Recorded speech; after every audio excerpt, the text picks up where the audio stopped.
Oke, assalamualaikum warahmatullahi wabarakatuh. Selamat pagi ya teman-teman. Sehat selalu, panjang umur selalu. Semoga diberikan kelancaran buat aktivitasnya buat teman-teman selalu.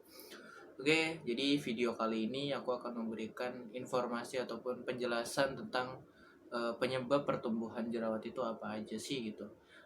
Oke, sebelum kita ngebahas videonya, sebelum teman-teman simak videonya, teman-teman klik tombol subscribe di bawah, nyalakan loncengnya, klik like dan komen share ke teman-teman kalian semua. Oke, sebelum kita lanjut videonya, teman-teman dukung terus channel aku ya. Oke, jadi kita langsung aja masuk ke videonya. Jadi apa sih penyebab pertumbuhan jerawat pada wajah gitu. Jadi teman-teman harus perlu ketahui dulu beberapa faktor yang menyebabkan pertumbuhan jerawat itu apa aja. Yang pertama adalah faktor genetik, yang kedua faktor lingkungan, yang ketiga itu faktor hormonal. Yang keempat adalah faktor gaya hidup seperti memiliki kebiasaan buruk seperti kurang tidur. Itu yang pertama. Yang kedua stres hingga asupan makan yang tidak teratur. Dan beberapa lagi di antara yang aku sebutkan itu ada beberapa lagi faktor yang bisa menyebabkan pertumbuhan jerawat. Yang pertama adalah banyaknya kulit mati yang menyumbat di pori-pori. Yang kedua adalah produksi minyak yang berlebihan atau biasa disebut dengan sebum yang berlebihan ya. Yang ketiga adalah pertumbuhan bakteri atau biasa disebut dengan Propionibacter acnes. Yang keempat adalah proses peradangan sebagai reaksi terhadap bakteri atau kuman yang muncul di wajah. Jadi, munculnya jerawat terhadap muka teman-teman semua itu yang pertama adalah bisa terjadi karena teman-teman kurang tidur ataupun tidur teman-teman itu tidak teratur. Yang kedua, teman-teman merasakan stres yang berlebihan. Yang ketiga adalah asupan makan yang tidak teratur.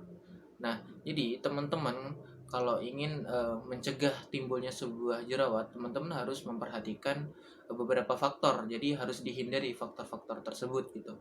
Yang pertama adalah kurang tidur atau teraturnya tidur. Jadi teman-teman kalau bisa itu tidur sebelum jam 12 lewat ya. Karena ketika kita tidur lebih dari jam 12 itu bisa menimbulkan masalah pada wajah ya, contohnya aja jerawat. Karena kalau kita tidur berlebih daripada jam 12 itu kurang sehat juga bagi kesehatan wajah kita. Yang kedua, stres berlebihan. Jadi ketika kita stres lebih baik kita kayak refreshing, kita freshin pikiran dengan cara ya nenangin diri dulu gitu. Jangan terlalu dibebanin dalam pikiran sehingga menimbulkan sebuah jerawat. Lalu yang ketiga adalah asupan makan. Nah, jadi teman-teman itu harus makan yang bergizi dan menghindari makanan berlemak ataupun berminyak yang berlebihan. Boleh mengonsumsi makan tersebut tapi jangan sampai melebihi batas itu. Jangan berlebihan lah mengonsumsi makanan itu. Dan untuk yang dimaksud dengan bakteri dan kuman pada wajah itu adalah ketika teman-teman merasa wajah teman-teman itu udah kotor, merasa wajah teman-teman itu udah ngerasa risih, nggak enak, ada debu dan lain sebagainya, itu saya sarankan teman-teman buat cuci muka. Jadi teman-teman ketika udah merasa wajah kita itu risih, kotor, lebih baik teman-teman cuci muka karena debu tadi itu bisa menyebabkan sebuah timbulnya penyebab jerawat baru pada wajah gitu. Terus ada yang lain, faktor yang lain adalah faktor lingkungan. Itu sama dengan ketika kita keluar rumah itu harus diusahakan memakai masker ya.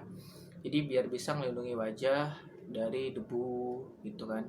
Kalau nanti pulang dari kita keluar itu lebih baik dibersihkan gitu. Dan faktor hormonal itu biasanya pertumbuhan daripada uh, diri kita ya, itu biasanya bisa menimbulkan sebuah jerawat gitu. Dan teman-teman harus menggunakan juga nih yang paling diperhatikan adalah memakai skincare. Jadi skincare itu kan ada macam-macam ya. Jadi nggak semuanya skincare itu cocok dengan macam-macam kulit, spesifikasi kulit. Jadi teman-teman harus perhatikan dulu. Karena skincare itu udah dibedakan sendiri-sendiri. Yang pertama buat kulit sensitif, buat wajah berminyak, buat wajah kering itu udah dibedakan sendiri-sendiri. Jadi ketika teman-teman menggunakan skincare tapi justru malah menimbulkan jerawat, itu tandanya tidak cocok. Lebih baik diberhentikan, jangan dilanjutin gitu. Jadi teman-teman lebih mencari sabun cuci muka ataupun skincare itu yang sesuai dengan spesifikasi wajah teman-teman gitu. Contoh nih, wajah teman-teman itu sensitif, jadi teman-teman cari skincare yang memang untuk wajah sensitif gitu. Itu pasti insya Allah cocok buat teman-teman. Dan buat teman-teman selalu dijaga kesehatannya selalu dijaga, asupan tidurnya selalu dijaga buat asupan makan, sehingga bisa mengurangi namanya penyebab timbulnya sebuah jerawat. Oke teman-teman, mungkin cukup sekian dari pembahasan kali ini atau penjelasan tentang penyebab pertumbuhannya jerawat pada wajah. Oke, next, teman-teman kalau ingin request aja komentar di bawah, harus apa yang kedepannya akan dibahas gitu. Mungkin cukup sekian dari video saya. Apabila ada kekurangan ataupun ucapan saya yang salah, saya mohon maaf yang sebesar-besarnya teman-teman. Saya akhiri. Assalamualaikum warahmatullahi wabarakatuh.